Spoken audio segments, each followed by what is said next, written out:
ವಕ್ಫ್ board bill ಲೋಕಸಭೆ ಮತ್ತು ರಾಜ್ಯಸಭೆ ಎರಡರಲ್ಲಿಯೂ pass ಆಗಿದ್ದು, ರಾಷ್ಟ್ರಪತಿಯವರು ಇದ್ರ ಮೇಲೆ ಸಿಗ್ನೇಚರ್ ಮಾಡಿದ್ರೆ ವಕ್ಫ್ ಬೋರ್ಡ್ ಆಕ್ಟ್ 2025 ಆಗಿ ಜಾರಿಗೆ ಬರುತ್ತದೆ. ಆಗ ವಕ್ಫ್ ಬೋರ್ಡ್ ನಲ್ಲಿ ಏನೇನು ಚೇಂಜಸ್ ಆಗ್ತಾವ ಅಂತ ಹೇಳ್ತಾ ಹೋಗ್ತೀನಿ. ಈ ವಿಡಿಯೋವನ್ನು ಕೊನೆ ತನಕ ನೋಡ್ತಾ ಇರಿ. ಮೊದಲನೇದಾಗಿ, ಯಾವುದೇ ಜಾಗ ಅಥವಾ ಪ್ರಾಪರ್ಟಿಯನ್ನು ವಕ್ಫ್ ಬೋರ್ಡ್ ಅವರು ಇದು ಜಾಗ ನಮ್ದು ಅಂತ ಹೇಳಿದ್ರೆ, ಕೆಲವು ತಿಂಗಳುಗಳ ಮುಂಚೆ ಯಾದಗಿರಿಯಲ್ಲಿಯೂ ಕೂಡ ರೈತರ ತುಂಬಾ ಎಕರೆ ಹೊಲಗಳನ್ನು ವಕ್ಫ್ ಬೋರ್ಡ್ ಇದು ನಮ್ಮ ಜಾಗ ಅಂತ ಹೇಳಿತ್ತು.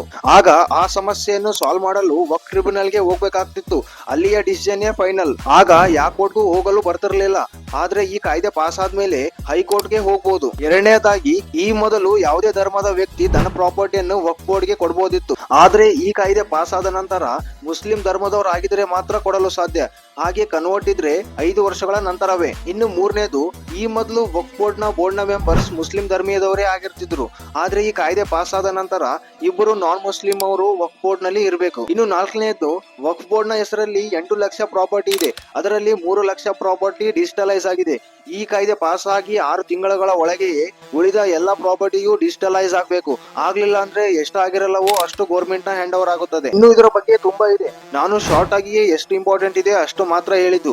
ಮೋದಿ ಸರ್ಕಾರದ ಈ ಬಿಲ್ ಬಗ್ಗೆ ನಿಮ್ಗೆ ಏನ್ ಅನಿಸ್ತದ ಅಂತ ಕಮೆಂಟ್ ಮಾಡಿ ತಿಳಿಸಿ. ನೀವು ಇದು ಸಪೋರ್ಟ್ ಮಾಡ್ತೀರಾ ಅಥವಾ ಮಾಡಲ್ಲ ಎಂದು.